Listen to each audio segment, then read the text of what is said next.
Simba es un proyecto gratuito de promoción de la lectura. Ayúdanos a que nuestros libros lleguen a más gente compartiendo lecturas en las redes sociales. Si quieres, también puedes hacer una donación para mantener el proyecto y posibilitar que nuestra biblioteca siga creciendo. La Junta de Urugoli Javier de Viana cuento índice a Benjamín Fernández y Medina primero quizás Orestes Araujo nuestro sabio e infatigable geógrafo sepa la ubicación precisa del arroyo y paraje denominados de Urugoli, el lindo vocablo quichua que significa cuervo blanco, y que, según Félix Azarra, dio origen a una curiosa leyenda guaranítica.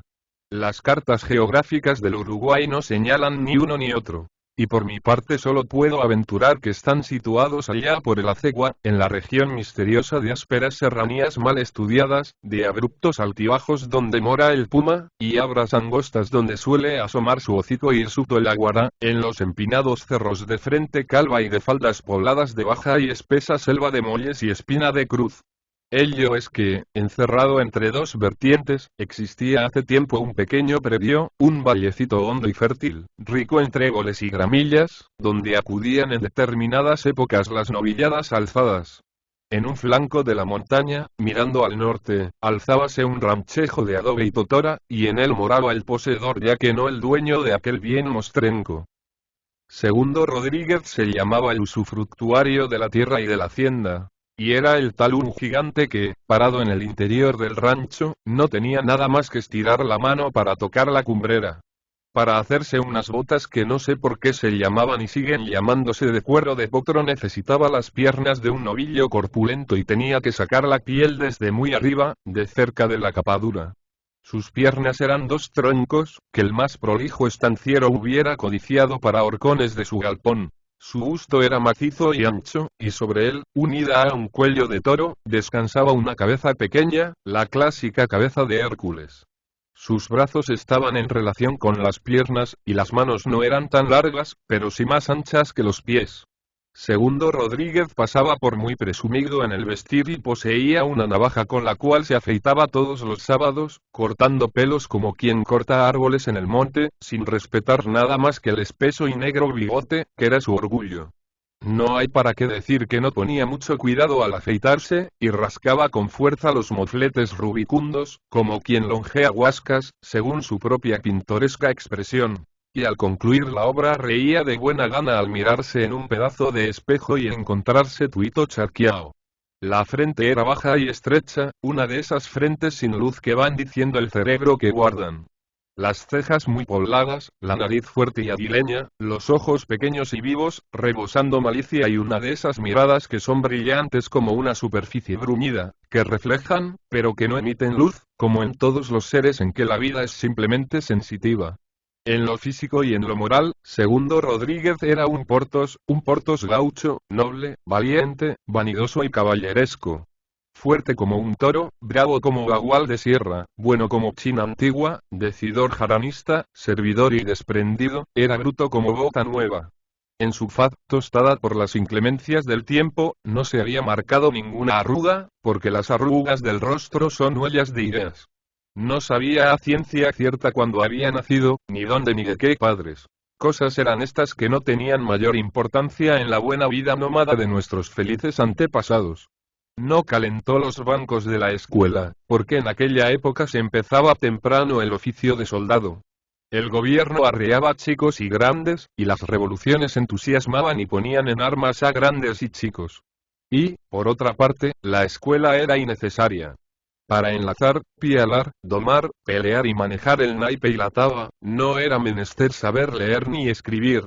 Los contratos se hacían verbalmente, garantidos por la fe de la palabra gaucha, muy rara vez violada, y como entonces no había universidad, no se conocía la plaga de abogados, escribanos y procuradores. De manera que los pleitos eran raros y la propiedad estaba relativamente garantida. A la vuelta de una de sus campañas, y llamándose ya el capitán Segundo Rodríguez, pobló en el vallecito de Urugoli y se dispuso a vivir allí como pudiera, porque no tenía recurso alguno. Su grado, como los de casi todos los jefes y oficiales gauchos de aquella época, era lo mismo que las baronías brasileñas, puramente honorífico, simplemente decorativo. Poco paraba en su rancho.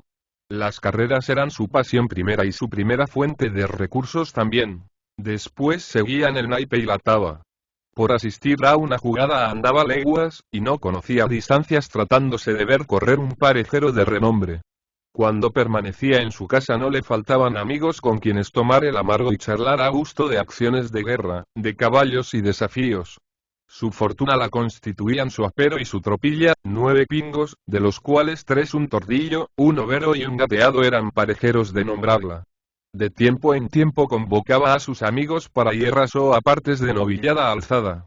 Era aquella penosa y arriesgada faena, que el gauchaje desempeñaba entre alaridos y frenéticas corridas de cazador salvaje. En medio de todos, por numeroso y selecto que fuese el grupo, siempre Segundo Rodríguez descollaba. Era de verlo en aquella lidia. Calzaba bota de potro y espuela chilena. Recogía el chirripá bajo el tirador de badana. Desabrochaba la camisa de percal y echaba a la espalda el sombrero, sujeto al cuello por medio del barboquejo. Cerraba piernas a su flete, corriendo en dirección al toro más corpulento y bravío, se abría cancha con un rugido de su voz estentórea, y lanzaba, con todos los rollos, el pesado lazo de 12 brazas. Sonaba la argolla al chocar contra la frente del vacuno y la armada se cerraba alrededor de la fiera cornamenta. Entonces gritaba con el orgullo de un jefe ordenando una carga decisiva. Aura los pialadores de buen pulso y garrón fuerte. En un segundo, 10 jinetes habían desprendido el lazo y desmontado, corriendo a prisa hacia la res embravecida. Pido la imaginaria. Vociferaban en coro. Y estrujándose, armando los lazos, se acercaban enardecidos. Oíase una estruendosa gritería. Aguajaja. Aguajaja. Aflójele a esa maula, capitán. Aguajaja. BRRR. Aguajaja. Y el capitán respondía sereno. No se apuren, muchachos, que no arrebatando hay pa' todos. Aflójele. Aflójele. Démelao, compañero. No apriete, que no es pa' queso. Aguajaja. Aguajaja.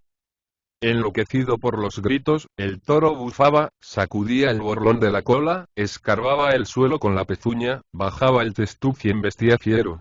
10 armadas de lazo lo recibían, ligándole las manos y tumbándolo pesadamente.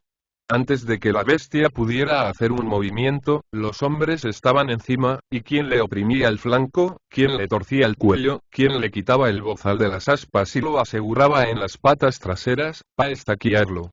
Enseguida venía la marca del estanciero, un fierro grandote y hecho ascuas, que se aplicaba en la pierna, en la grupa, en las costillas, donde mejor cuadrase. Después uno del grupo, reconocido como de buena mano, desenvainaba el cuchillo y operaba rápidamente la mutilación, y, por final, cortábale las cerdas de la punta de la cola, pa' que se supiese que le faltaba, lo de alegar. Y, a bañarse, Cuzco Bayo, y a castigar con el rabol como gritaba Rodríguez. Enseguida a caballo, para continuar la tarea en la misma forma, con idéntico entusiasmo e igual algarabía. ¿Y vos, Ligrija, qué haces ahí como zorro atrás de una chilca? Ah, Ligrija. Siempre maula lo mismo que mancarrón tubiano. Estas palabras del capitán fueron dirigidas a un hombrecillo de aspecto lastimoso, que, caballero en un jamelgo escuálido y miserablemente enjaezado, había permanecido alejado del rodeo, a la entrada de una abra, más dispuesto a escurrir el bulto detrás de las peñas que a dar el frente y sostener la embestida de una atropellada. Tenía este tipo unas piernas cortas y flacas y unos largos pies perezosamente apoyados en los estribos. Sus manos pequeñas, de dedos afilados, asentaban en la cabecera del recado, el busto se encorvaba hacia adelante y la cabeza caía sobre el pecho cóncavo. El rostro era enjuto, muy poblado de barba negra, y armado de una poderosa nariz de ave rapaz. Las mejillas descarnadas y terrosas, los labios finos, los pómulos aguzados, el mentón prominente y unos pequeños ojos obscuros y lucientes, acusaban el hombre astuto y de recursos. Se llamaba Casiano Mieres y era el amigo inseparable, el hermano de Segundo Rodríguez, en cuya casa vivía desde muchos años atrás. En los ranchos, en las carreras, en las jugadas, en los viajes, siempre se les veía juntos. Alguien les puso por mote la yunta de Urugoli, y la designación quedó y ya nadie les llamaba de otro modo en el pago y fuera de él. Jamás se vio amistad más estrecha ni más extraña. El capitán Segundo Rodríguez era un toro en lo grande, en lo bravo y en lo audaz. Casiano Mieres fue el Don Juan de la leyenda gaucha, hecha hombre. El zorro de inmensa astucia e inagotables recursos para salir airoso en las más críticas situaciones. No tenía ni poder físico, ni poder moral, ni músculos, ni valor. Pero manejaba admirablemente el naipe y era profesor en pasteles. No sabía manejar el lazo a la puerta de una manguera, ni se entusiasmaba corriendo en un rodeo. Pero nadie en el pago componía mejor un parejero, ni tenía mayores ardides para hacer mal juego y engañar a los veedores. Era incapaz de armar o de quinchar un rancho, y jamás había cogido la tijera para esquilar una oveja. En cambio, con la vihuela en las manos, las cuerdas reían en los pericones y lloraban en los tristes. En su época tal vez no hubiese otro gaucho que no supiese trabajar en guascas, cortar tientos y echar corredores. Sin embargo, hasta los hombrazos de barba espesa y crin revuelta lagrimeaban al escuchar sus décimas. Porque su voz, decía un viejo paisano contemporáneo, era mesmamente como humo de mataojo en cocina chica, que hace llorar a chorros. Nunca discutió con nadie. Hablaba poco, era complaciente con todos y, no teniendo jamás opinión propia, daba la razón a todos. Las bromas, las pifías y los insultos de que era objeto continuamente no lograban hacerlo enfadar, o, por lo menos, exteriorizar su enfado. Le despreciaban, pero le temían sus camaradas. En el tapete se lo disputaban por echarlo de gallo, dándole una vaca, que en sus manos no había peligro de que resultase machorra, aunque era casi seguro que resultase mal la cuenta y faltaran onzas al final. Siempre pitaba ajeno y jamás pagaba la caña que bebía. Andaba en el caballo que le prestaban. Comía donde hallaba un churrasco pronto. Cimarroneaba en todos los ranchos y hasta en los caminos con los carreteros que encontraba en las siestas. Dormía en las pulperías, en casa de los vecinos, o a campo raso, siempre teniendo por cama su pobrísimo recado y por abrigo su poncho guichará. Constituía una especie de bohemio gaucho. Cuerpo miserable e inteligencia sutil, que tenía un profundo desprecio por todos los hombres, por todos los seres y por todas las cosas.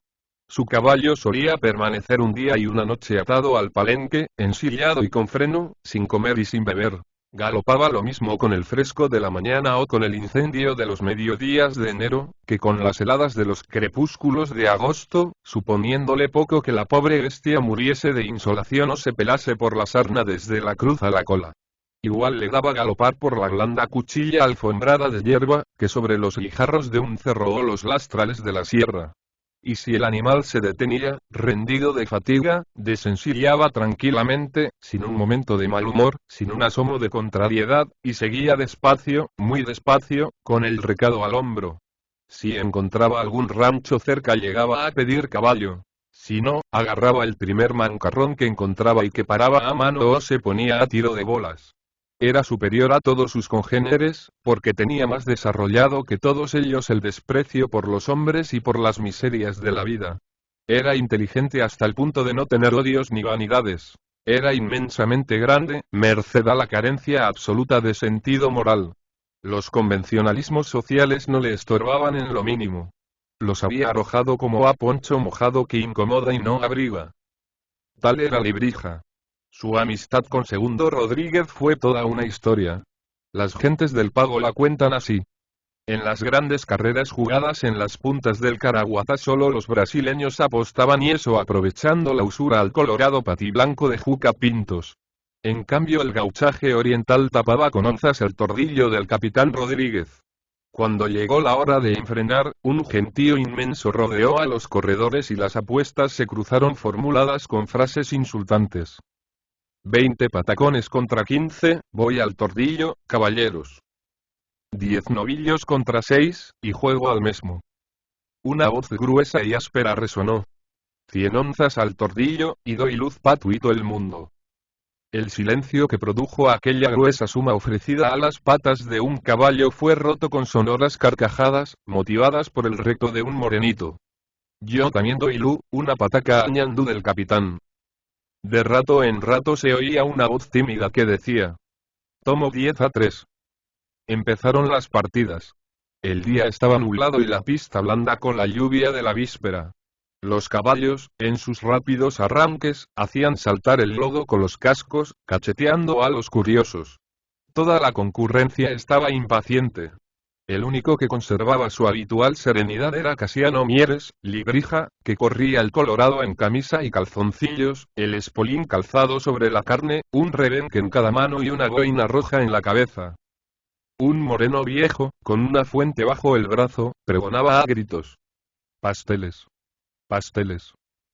Y un gaucho andrajoso, melenudo, arrastrando las chancletas, ofrecía: sandía güeña, sandía. En tanto las partidas se eternizaban, y Casiano fingía no oír los repetidos convites de su adversario.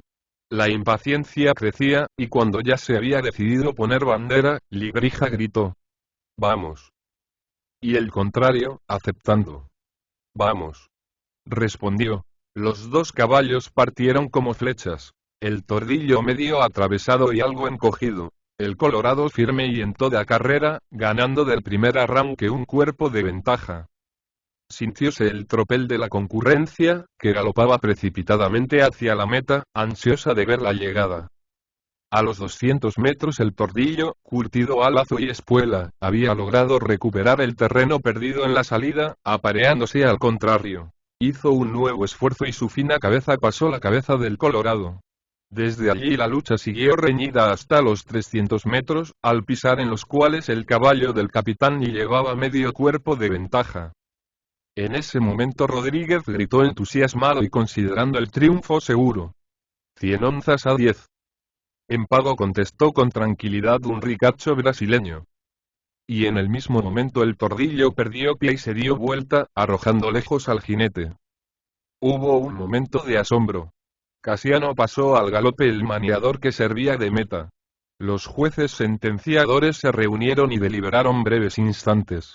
El comisario los oyó, y, alzando el arreador plateado, exclamó dominando el vocerío: caballeros. Para todos.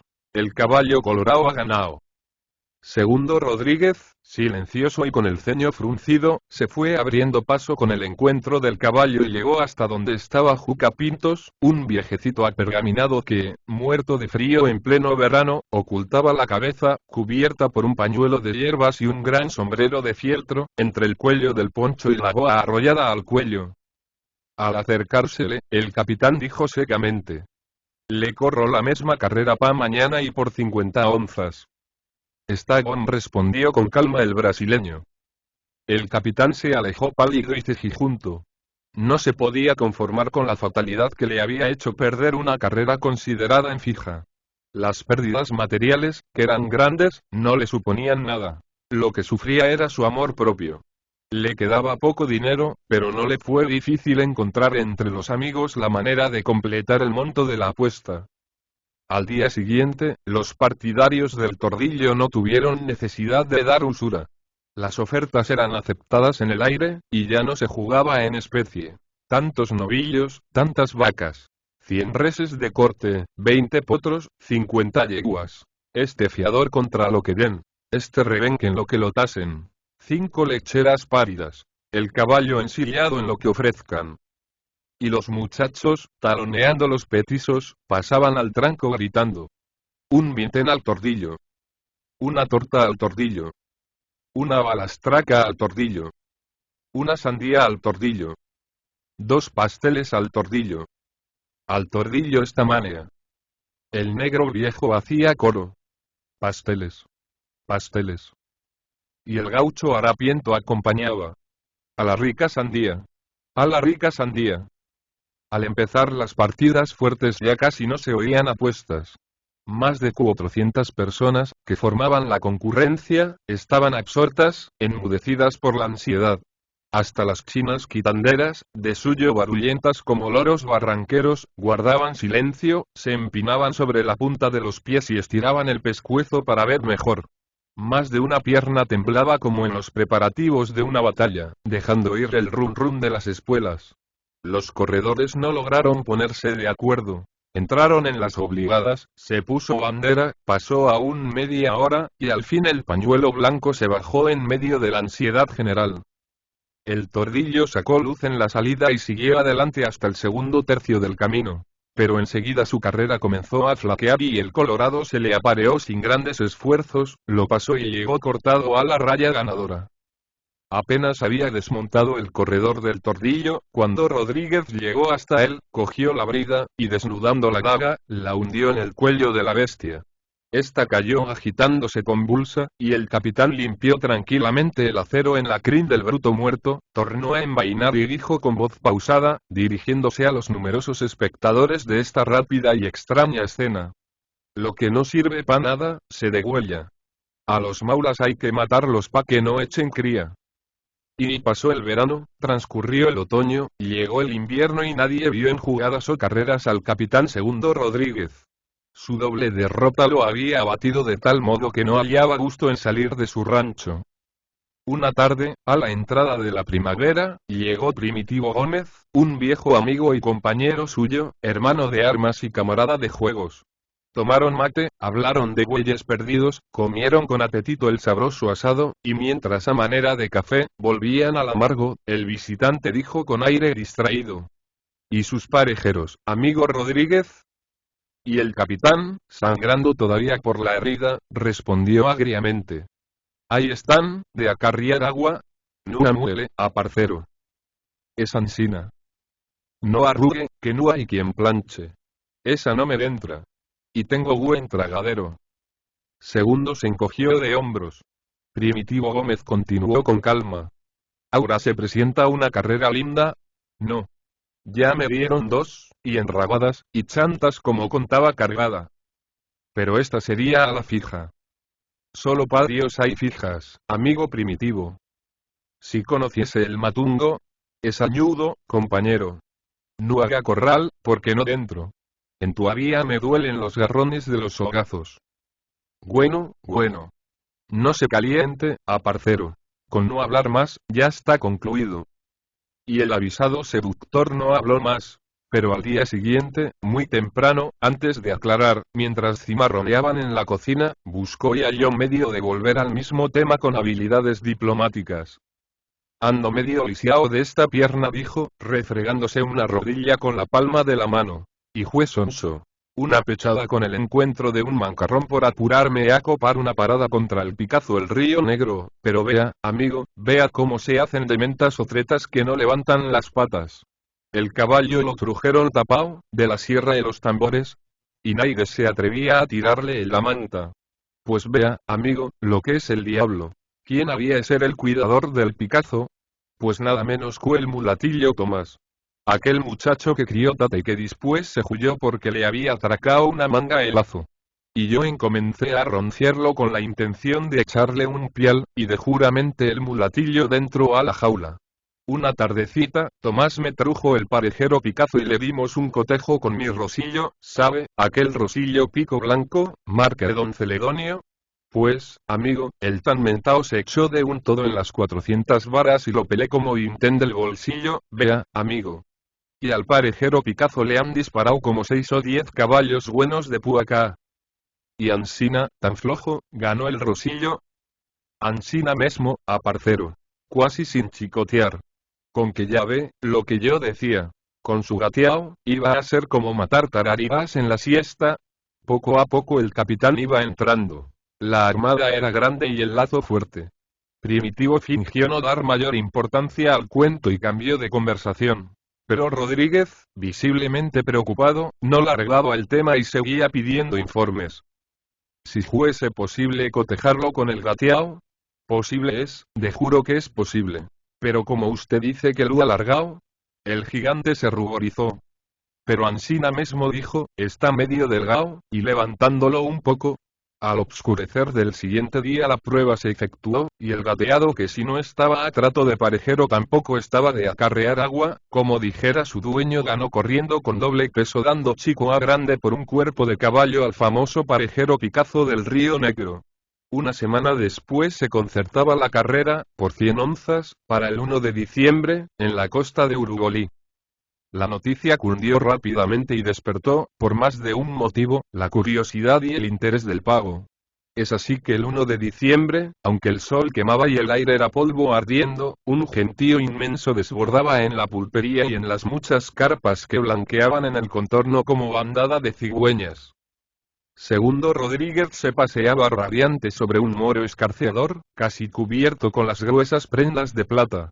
El sol brillaba sobre los estribos de campana que medían más de 20 centímetros de largo por otro tanto de vuelo. La carona ostentaba en las punteras dos grandes corazones de plata. El encuentro del caballo casi desaparecía bajo el ancho pretal de charol cuajado de estrellas de plata. Tenían casi un decímetro de diámetro las copas de plata del freno, en el que la pontezuela de plata era enorme media luna. Campanilleaba el gran fiador de plata, y el peso de la plata de las riendas hacía bajar la cabeza al moro. Era un herraje de jefe, o de estanciero brasileño. Seguro del triunfo, el capitán hubiera deseado poseer una fortuna para jugarla a las patas de su gateado. Y no por baja ambición, por el goce mezquino del oro, por ruin avaricia, sino por la satisfacción moral. Cada onza ganada en el juego le producía el efecto de un enemigo desarzonado al bote poderoso de su lanza en los días de batalla. Experimentaba el mismo sentimiento de alegría salvaje, el mismo placer de la bestia enardecida revolviendo las entrañas de la víctima, a quien, sin embargo, no odiaba y hubiera servido en cualquier ocasión. Como los perros de campo, que se desesperan persiguiendo y despedazando sabandijas que, luego abandonan con desprecio, él devolvería sin pena el dinero ganado, después de haber gustado las delicias del triunfo. Un triunfo que en esta ocasión tenía doble motivo para ambicionarlo. Iba a salvar el honor de su caballeriza y quería que la victoria fuera tan estrepitosa como lo fueron sus dos últimas derrotas. Llegado el momento de ir a la balanza, el dueño del Picazo manifestó que, como su corredor se había enfermado, había resuelto sustituirlo por Casiano Mieres, conformándose con el exceso de 1 libra que con el cambio de corredor le resultaba sobre las 5 libras, que era el habitual y el convenido para este caso. Era justo, no había por qué oponerse. El caballo del capitán llevaba una ventaja más, pero el solo nombre de Casiano Mieres le causó sobresalto. Vio pasar una sombra por delante de sus ojos, y un terrible presentimiento le oprimió el corazón. Siempre había de atravesársele en el camino a aquel condenado Librija. Tuvo, sin embargo, serenidad bastante para no objetar nada y para no dejar que se trasluciese su disgusto. En el camino anduvo de un lado a otro, siempre arrogante, dando instrucciones a su corredor y jugando como un loco, con una especie de rabia ciega y desesperada. Pero ni la linda presencia de su pensionista ni la simpatía general que mereció ganando usura desde la primera partida, lograron devolverle la alegría y la tranquilidad de momentos antes. Su gateado, que había ido en un estado soberbio, le pareció mustio y chupado. Su jockey, un muchacho de su entera confianza, también se le presentó extraño, soñoliento, falto de agilidad y energía. Observando la fisonomía tranquila, serena, indescifrable de Casiano Mieres, volvieron a nublársele los ojos y de nuevo le mordió el presentimiento de una desgracia. Y como si quisiera dominarlo a fuerza de audacia, redobló sus jugadas hasta que, no teniendo ya dinero, gritó rabiosamente: «Mi caballo ensillado por lo que lo tasen». Una voz seca, que lo hizo estremecer, contestó en el acto: «Pago». Así que empezaron las obligadas, el capitán fue a colocarse en el primer tercio del camino, dispuesto a seguir la carrera y a hacerle saltar el cráneo de un balazo a Librija si le veía hacer mal juego como lo suponía. Este lo vio, comprendió sus intenciones, palideció y miró a otro lado. Soltaron. El Picazo salió adelante sacando luz, pero no podía sostenerse. La distancia iba mermando, el gateado entraba a cada balance, y al llegar a los 100 metros estaban juntos. Dio comienzo entonces una lucha tan rápida como emocionante, en la cual la espuela y el látigo trabajaban con furia. Los dos brutos pujaban haciendo inauditos esfuerzos por desprenderse el uno del otro, sin lograr aventajarse en un palmo. Así entraron a los 300 metros, y así siguieron. Casi al llegar a la meta, Librija buscó un último brío, y con el postrer espolonazo su caballo se tendió como si fuera a echarse sobre la pista. Se discutió largamente. Los jueces no se avenían, la sentencia se hacía difícil. Segundo Rodríguez, que había corrido al costado de su parejero, se acercó al grupo y exclamó con voz fuerte y grave que impuso respeto: Señores, yo he visto bien la carrera. Mi caballo ha perdido. Llegó la noche. El capitán, que contra la creencia general se había mantenido toda la tarde con una serenidad admirable, mostrándose hasta risueño, indiferente a su grande e inesperada derrota, no perdía de vista a Casiano Mieres. A la hora indicada logró hallarlo aislado, junto al corral. Se acercó con cautela, le puso la mano en el hombro y le dijo con voz breve: «Vení». Librija se estremeció, cerró los ojos, tornó a abrirlos, y sin intentar resistencia se echó a andar detrás del coloso en dirección al monte de Urugoli, que distaba pocos metros de las casas. Aun cuando fuese muy asustado, Casiano demostraba que la áspera invitación no le cogía de sorpresa, que estaba prevenido y la esperaba. Junto a los primeros muelles el capitán se detuvo, y encarándose con el corredor lo increpó con dureza. «¿Vas a decirme por qué perdió mi caballo?». La luz de la luna plena iluminaba de lleno el rostro, no pálido, sino lívido, del mísero Librija. Abrió la boca y logró sacar de adentro penosamente esta respuesta: «Yo hice perder». «¿Cómo?», rugió el coloso. «Anoche emborraché a tu corredor, robé el caballo y le di un nado, allá en aquella laguna». Segundo reprimía difícilmente su cólera. No se explicaba la audacia de aquel desgraciado, cuya cobardía era proverbial. Se esforzó por guardar continencia y prosiguió interrogándolo. «¿Y el tordillo?». «La primera vez le metí la pierna. Ya me lo maliciaba». «¿Y en la otra carrera?». «Lo mismo que pal gateao. Lo cansé en la noche». Rápido como el pensamiento, el gigante descargó su manaza sobre la descarnada faz del pigmeo, quien rodó sobre la hierba. Cuando pudo ponerse de nuevo en pie, el otro lo esperaba con el puñal en la diestra. Pero Casiano se levantó tranquilo, sin asomo de ira y sin haber experimentado otra sensación que la muy dolorosa de la bofetada. Se diría que asistía a una escena anticipadamente prevista y estudiada. Segundo se desbordó. «¿Por qué me has hecho esa chanchada, sarnoso, hijo de 7000 perras? ¿No sabías vos lo que te iba a pasar? ¿No colegistes que al fin yo te había de descubrir el juego y que después te iba a picar como pulpa pa' chorizos? ¿No maliciastes?». Y luego, sin esperar contestación, oprimió el mango de plata de su puñal, y agregó en voz alta y sonora, solemne en el silencio del bosque dormido y en el quieto resplandor de luna: «Encomendad tu ánima a Dios, y saca el cuchillo, porque a mí, ni a los perros me gusta matar echaos». Como Librija, mudo de horror, lo miraba estupefacto, sin hacer ademán de sacar armas. Segundo vociferó iracundo: «¿No te defendes? Bueno. Espérate que ahora te voy a matar a gola, mismo como a las víboras». Mientras el capitán desprendía las boleadoras que llevaba anudadas a la cintura, Casiano pudo hablar. «Espérate», dijo. «Yo no lo hice hacerte daño, déjame hablar, y después, si no te convences, entonces mátame.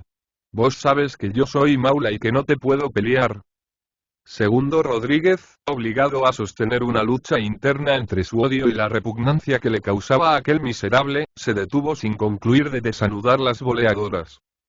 Librija comprendió que lo más feo del camino estaba andado. Le brillaron de esperanza los ojuelos y empezó con relativa tranquilidad: «Hermano, el principio fue malo». Segundo se indignó: «Hermano, de los chanchos de barriga negra. Limpiate esa hocico, sabandija». Casiano, sin inmutarse, dejando pasar el insulto, continuó: «Yo soy un pobre diablo y tuitos se limpean las manos en mí. Si gano unos cobres, me los pechan, y por fuerza tengo que aflojarlos, porque si no me trillan la parva. Ansina es que siempre me tienen como a mancarrón aguacero. Mucho repenquén y poco pasto, y ya estaba cansado. Yo sabía que vos sos bueno, runesmamente el único que me podía apadrinar. Pero vos también te reíbas de mí, y yo me dije: el que a buen árbol se arrima, buena sombra tiene. Pero pa' que él me aprecie, es necesario que le muestre rigor y que le pruebe que sirvo, y que no hay naipe fiero sabiéndolo manejar. Y después, si no me achura del principio, vamos a ser amigos y me va a ayudar y me va a hacer respetar, y yo seré el perro de él, pero no el perro ajeno a quien tuitos menean lazo. Por eso te jugué fiero». Rodríguez, que había escuchado el extraño discurso temblando de rabia y haciendo esfuerzos por contener sus ímpetus, contestó con acento de ira: Y pa' eso me has hecho perder tuito cuanto tenía, mesmamente hasta el caballo de andar y mi herraje. ¿Te has creído que vos vales lo que me has hecho pelar? Y como el coloso avanzase con los puños en alto, la hormiga retrocedió varios pasos. Mia dijo desprendiéndose un cinto roñoso, aquí tengo como 100 patacones. Con esto sobra pa'l desquite, y te garanto rejuntar tuitas las onzas que te han pelao, y esta misma noche, en la carpeta, Mia, si mañana, cuando quieran venir las barras del día, no te has juntado con tu moro y tu chapiao y la plata que has perdido, tráeme otra vez aquí mismo y me degollas como a chancho, no me tienes que traer. Yo mismo vengo. Te lo juro por mi finadita mama, que está en la gloria, y por este puñado de cruces. 3 días después de esta curiosa escena, Segundo Rodríguez y Casiano Mieres abandonaban la pulpería y salían trotando juntos, con rumbo a la sierra de Urugolí. El primero montaba su moro recamado de plata, no le faltaba una prenda al magnífico herraje y en la cintura le pesaba el cinto de piel de carpincho. Según decía su compañero, iba preñado el chivo. Nadie supo lo que había pasado entre los dos, y a nadie causó extrañeza el rebusque del capitán, quien en 2 noches había desquitado todo lo perdido. Llegaron a los ranchos, sobre la falda del cerro, y este fue el comienzo de aquella curiosa amistad. Siempre juntos, inseparables como dos enamorados, sus caracteres antagónicos llegaron a soldarse para formar un compuesto estable, una sal humana, como se diría en química psicológica si existiera la química psicológica. El capitán fue el horcón del rancho. Librija, la paja sobre la cual se escurre el agua y resbalan los vientos. La inteligencia y el saber de este servían a maravilla al coloso, cuyo cráneo microcéfalo no era fuerte en ideas algo complicadas. De la intimidad y de la mutua conveniencia origen de la unión nació un recíproco cariño. De allí en adelante, Rodríguez era el único que se permitía insultar a Librija. Y estos oprobios, Librija los aceptaba sin protesta, porque, como él mismo lo había dicho, quería ser su perro, y no un perro sin dueño a quien todos estaban autorizados a castigar. Además, bien sabía él que era dueño absoluto del cariño del gigante, bajo cuya ala protectora se veía defendido y orgulloso. De ese cariño tenía pruebas sobradas. Cierta vez, corriendo el overo, rodó y se fracturó una pierna, y durante el mes y medio que se vio obligado a guardar cama, Segundo el tosco y fiero capitán de lanceros le cuidó y le veló con la solicitud y la suavidad de una madre. Su afecto se revelaba hasta en las cosas más nimias, en esas insignificancias que solo son capaces de apreciar y valorar quienes han tenido lo que puede llamarse la desgraciada felicidad de vivir de la bondad del amigo.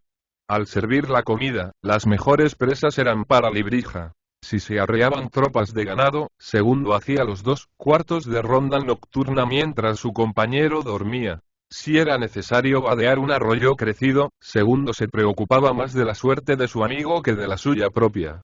El coloso consideraba al pigmeo como un enfermo, como un ser desgraciado y débil, y le ahorraba todo esfuerzo muscular, echando la carga del trabajo sobre sus potentes espaldas de atlas. En compensación, la naturaleza que no ha hecho ningún ser superior a otro ser le había dado a Librija una inteligencia que, puesta incondicionalmente al servicio del gigante, redundaba en beneficio de la yunta. Por complacer al capitán, Casiano era capaz hasta de mostrarse valiente, lo que en él era el colmo del agradecimiento y del cariño. En el transcurso de varios años siguió viviendo de ese modo la yunta de Urugolí. Llegó la guerra de Flores, la invasión extranjera, la conmoción del país, y los dos amigos se ciñeron la divisa y marcharon a defender su causa partidaria. Quiero decir que fue Segundo Rodríguez. Casiano lo siguió porque, aun en el horror de las batallas, se consideraba más seguro al lado de su amo que abandonado a su propia suerte. En las marchas penosas, en los trabajos sin cuento a que obligaban las guerras de la época, Segundo se mostró siempre el mismo solícito amigo para su débil amigo.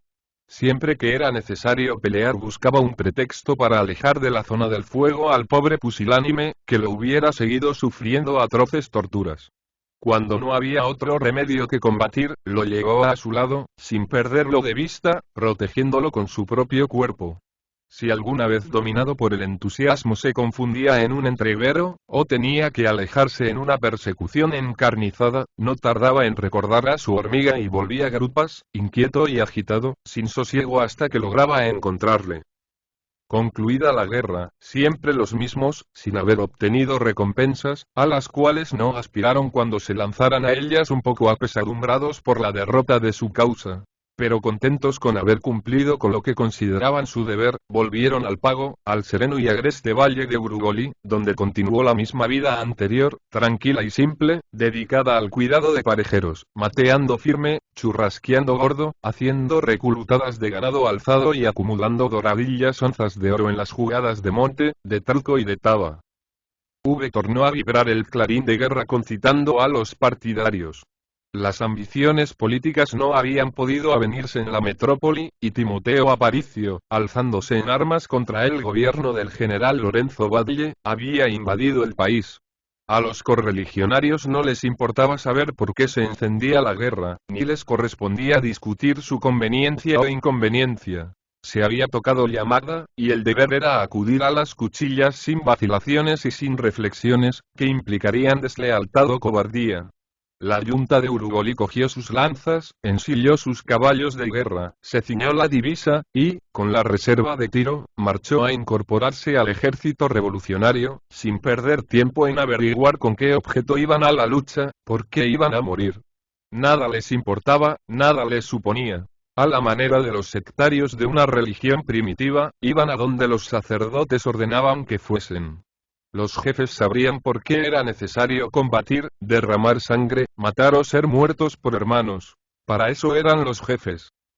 La yunta de Urugoli se halló en Severino y en Corralito, en las jornadas de Soriano y de la Unión.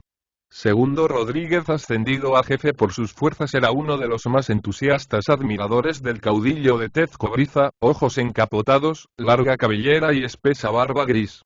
Entre todos los idólatras de aquel jefe, valiente como un león y bruto como un topo, él era el más idólatra.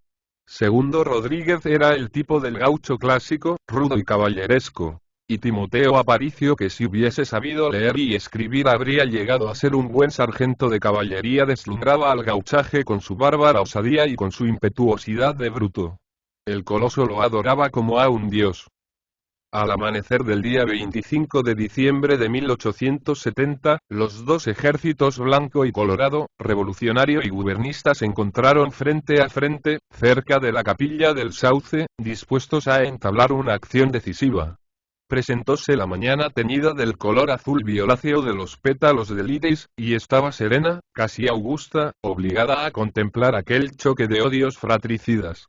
En el aire inmóvil, las hebras de luz del sol tejían finísimo velo dorado. En el contorno reinaba un gran silencio. A las 10, los 6 cuadros de infantería gubernista esperaban, con el arma al brazo, y los artilleros, junto a sus piezas, estaban prontos para romper el fuego. En el campo opuesto, las enormes caballerías se escalonaban abarcando extensísima línea de combate. Sus pocos infantes y su artillería formaban al centro. Unos y otros eran mirados con desdén por el ejército, la masa de jinetes que solo se entusiasmaba por las cargas a lanza y que no conocía otra táctica que la escaramuza pampa. A medida que el día avanzaba, el sol intenso arrancaba reflejos de oro de los campos de trigo, la planta noble que iba a morir bajo los cascos de los caballos, que iba a recibir un riego de sangre humana en la repugnante brutalidad de la guerra civil. A retaguardia del ejército revolucionario se extendía, verde y hermoso, el bosquecillo que borda las márgenes del Sauce. A espaldas del ejército legal se erguía la torrecita de la capilla, bañados de luz sus muros sin ornato, y sosteniendo en lo alto la cruz de hierro, negra y tosca, que parecía mirar inmóvil y afligida los preparativos del próximo drama. Se diría que el corazón de las madres estaba allí, latiendo con angustia. A las 10:30, Timoteo Aparicio, seguido de su Estado Mayor, pasó revista y proclamó a sus tropas.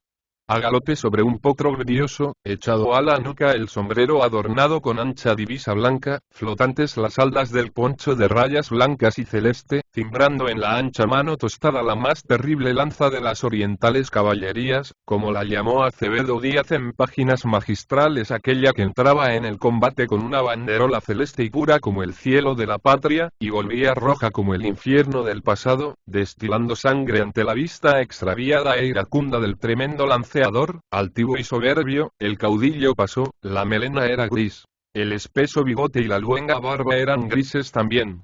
ancha y corta la nariz, que semejaba un pilar cuadrado sosteniendo una frente estrecha, vaga y sin luz.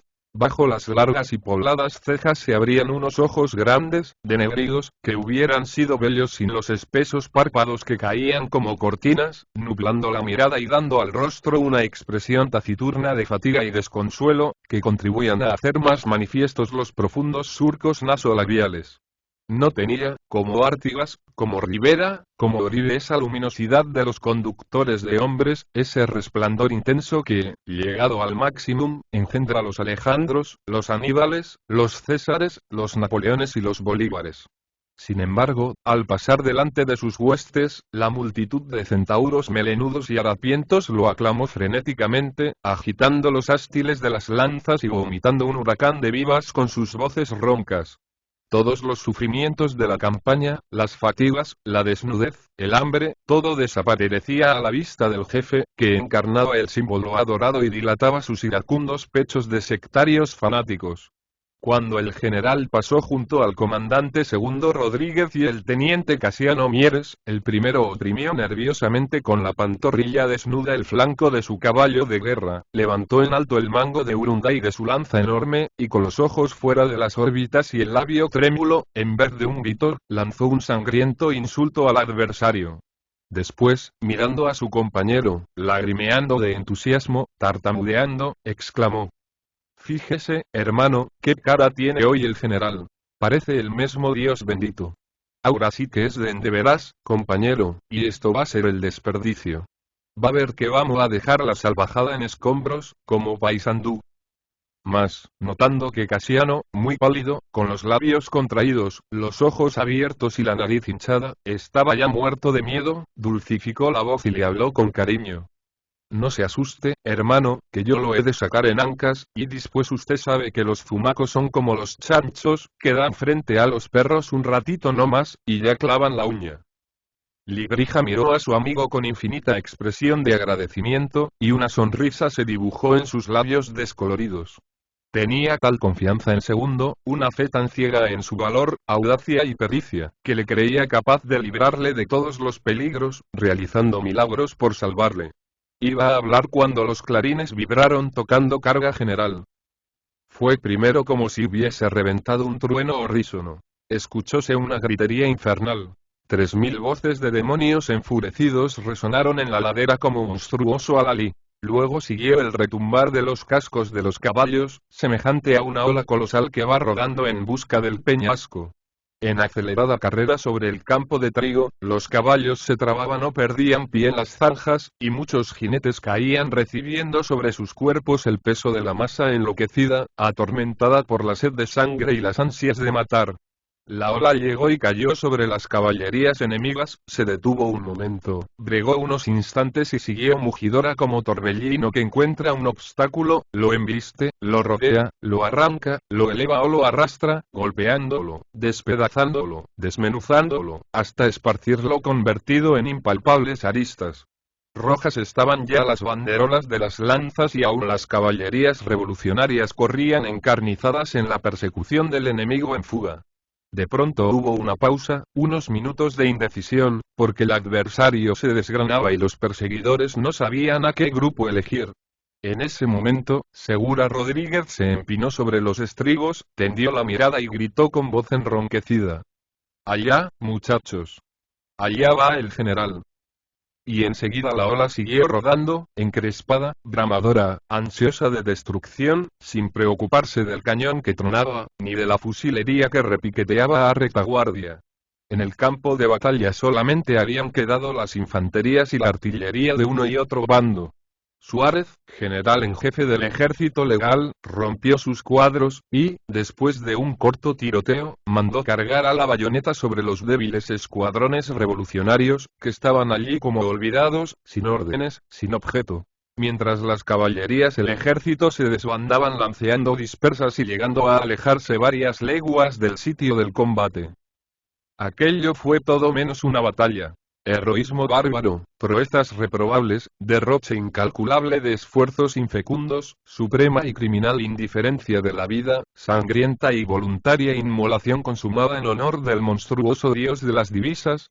En tanto, sobre los trigales quebrados, triturados, arrancados de cuajo por las pezuñas de las bestias, sobre el gran campo silencioso, sobre la esmeralda del bosque, sobre el cristal del arroyo, sobre la piel luciente de la loma, sobre los muros de la capilla y sobre la tosca cruz de hierro, el sol meridiano caía en lluvia de oro, recalentando la tierra gorda, hinchando las simientes que habrían de germinar y ser plantas, flor y fruto, en la eterna fecundidad de la madre prolífica, indiferente a las miserias de los hombres. Cuando el general en jefe de las fuerzas revolucionarias volvió al campo, contento y satisfecho de haber lanceado él solo más fugitivos que 10 de sus secuaces reunidos, vio con pena que su nulidad y su torpeza habían trocado en vergonzosa derrota la que debiera haber sido fácil victoria. Entonces, sin una idea, sin una luz en su cerebro espeso, hizo lo que la fiera cercada por la jauría. Se revolvió, erizada la crin, bramó y embistió ciego de cólera. Allá fueron los jinetes semibárbaros a estrellarse contra las bayonetas de los cuadros enemigos. Rechazados los escuadrones o, mejor dicho, las masas, porque ya no había organización, volvían grupas, sufriendo un tremendo fuego de fusilería. Trataban de rehacerse, para volver a la carga con infructuosa desesperación. A las 4:30 de la tarde la batalla estaba decidida. Los revolucionarios, que en la impetuosidad de la primera carga habían despedazado las alas del ejército contrario, le habían tomado el parque y habían rendido algunos batallones de fusileros, quedaban desconcertados al regresar de su estúpida persecución y ver el cambio operado en el lugar del duelo. Cundió la desmoralización en sus filas, comenzó el desbande y quedó en el campo su miserable infantería, que se retiraba con pena, diezmada por el fuego del adversario y muy débilmente protegida por escasas guerrillas de jinetes. En una de estas iba la yunta de Urugolí. Segundo Rodríguez, furioso, con el rostro negro de pólvora y barro, con las ropas desgarradas y maculadas de sangre, montando un caballo sin montura, con un bocado por freno y un trozo de maniador por riendas, agitaba en el aire el ástil de su lanza, quebrada a raíz de la moarra, y trataba de infundir valor a los compañeros, pretendiendo detenerlos con insultos y amenazas. Casiano Mieres tan echado sobre el cuello del caballo que las crines de este se mezclaban con sus barbas marchaba en silencio, mirando hacia adelante con ansias de devorar el espacio. A lo lejos se veían grupos de dispersos taloneando las cabalgaduras transidas, marchando sin rumbo y sin otra preocupación que la de alejarse cuanto antes de aquel lugar siniestro.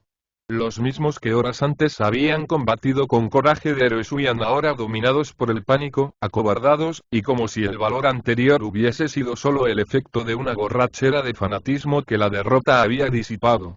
A retaguardia brillaban, heridas por los rayos del sol, las bayonetas de los infantes del gobierno, a quienes su jefe, el coronel Pagola, animaba repitiendo incesantemente: «Jop.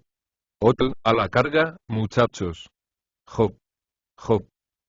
Los restos del ejército de la revolución avanzaban penosamente, y los dos amigos veían que la muerte todavía se cernía sobre sus cabezas. De pronto Librija dejó escapar un grito de dolor. Una bala le había penetrado por la espalda, perforando el omóplato derecho, atravesando el tórax. Segundo se aproximó y preguntó con voz breve: «¿Qué fue?». Casiano fijó en el jefe su mirada humilde, y contestó quejumbrosamente: «Me han bandeado». «Haga fuerza. No me deje, hermano». El gigante, conmovido, respondió con acento de cariño: «No, hermano, ¿qué lo voy a dejar? Siga nomás sosteniéndose, que hemos de escapar, si Dios quiere. De otras más fieras hemos salvado». A marcha pausada, a trote lento, anduvieron aún como cosa de 1 kilómetro, siempre castigados por el fuego enemigo, siempre perseguidos por el silbido lúgubre de las balas, el siniestro canto del plomo mortífero. Cada vez que volvían la cabeza veían brillar las bayonetas de los infantes gubernistas y oían la voz del jefe que marchaba al frente, el kepis en la nuca, la espada en la diestra, repitiendo su orden que era como un azuzamiento: «A la carga, a la carga. A la carga». Estas palabras llegaron distintas a los oídos de Segundo, quien detuvo su caballo y observó el campo. Estaban aislados, él y Librija, este tendido sobre la montura, con los brazos cruzados por debajo del cuello del caballo, lívido, desangrando, sufriendo horrorosas torturas y alternando los quejidos con la súplica de: «No me deje, hermano. No me deje, hermano. Rodríguez meditó durante cortos segundos, arrojó al ástil inútil y... Vamos a agarrar pu acá, dijo, señalando un rumbo con la mano. Orilleando como quien saca sebo e tripa. Pueda que salvemos el bulto. Subieron una loma y entraron en un bajío, al tranco, uno al lado del otro. Uno medio muerto, el otro medio loco. No me deje, hermano. No me deje, hermano. Imploraba el primero. Y el segundo, ronco, sombrío, resoplando a la manera de toro acosado, contestaba invariablemente. No tenga miedo, hermano. Asujétese y siga no más, que no lo dejo. Eran las 6 de la tarde. El cielo, que hasta entonces se había presentado de una luminosidad transparente, se nubló. Empezó a llover, y los pasos de los infantes que huían despavoridos resonaban en el agua de las charcas. A retaguardia ya no se veían las bayonetas de los gubernistas. Pero entre descarga y descarga se oía la voz del jefe azuzando a los suyos. A la carga. A la carga. A la carga. Iba la yunta de Urugolí a coronar una loma, ya con el enemigo muy cerca, cuando Casiano lanzó un hondo suspiro y tartamudeó su súplica con acento desesperado. No me deje, hermano. No puedo más. Me caigo. No me deje, hermano, que me van a degollar. Segundo respondió infundiéndole ánimo. Haga fuerza, compañero, que ya comienza a caer la noche, y como va a ser oscura, estamos salvaos. El caballo de Librija se detuvo. No puedo más. Balbuceó el infeliz. El coloso se acercó, lo observó, lo vio moribundo. ¿De verdad no puede más? Preguntó con una voz grave y solemne, que expresaba a la vez la cólera y la pena, el dolor y la rebeldía. Ya con el hipo de la muerte, Casiano murmuró. No puedo, no me deje, hermano. Las balas silbaban amenazantes sobre las cabezas de la yunta de Urugolí. Los infantes enemigos avanzaban a paso de trote, a bayoneta calada, esgrimiendo con furia las bayonetas que tan buena labor de exterminio habían hecho en aquel infausto día. El coloso estuvo un rato indeciso, erguido el busto sobre el lomo desnudo de su caballo, sin sombrero, luciente con la lluvia la revuelta melena, plegados los labios desdeñosos del peligro, brillante la mirada preñada de odios. Casiano, haciendo un esfuerzo postrimero, movió la cabeza, fijó en el amigo sus ojos llorosos y susurró entre dientes como una plegaria. No me deje, hermano. El gigante se estremeció. No, hermano. Gritó, cual si quisiera que su voz llegase a las filas adversarias. No, hermano, que lo voy a dejar. Y después, con entonación grave y solemne, agregó. Que quede su osamenta pa' los caranchos, más antes que su pescuezo pa' los salvajes. Y echando mano a su pistola, amartilló, miró el fulminante, apuntó al cráneo de su amigo, e hizo fuego. Casiano se desplomó sin un quejido y quedó acostado sobre la hierba, boca arriba, bañado en su propia sangre. Segundo Rodríguez arrojó la pistola descargada y cuyo cañón humeaba aún. Echó pie a tierra, se inclinó, hincó una rodilla, besó con unción religiosa los ensangrentados labios de su amigo, se persignó, desnudó el facón de mango de plata, y, siempre con una rodilla en tierra, soberbio de coraje, agigantado en el brumoso crepúsculo, esperó inmóvil a la línea de infantes que se acercaba a paso de trote. Una descarga lo volteó sobre el cuerpo de Casiano, y allí quedó, abrazada en la muerte, la yunta de Urugolí. Estancia Los Molles, junio 1899. P.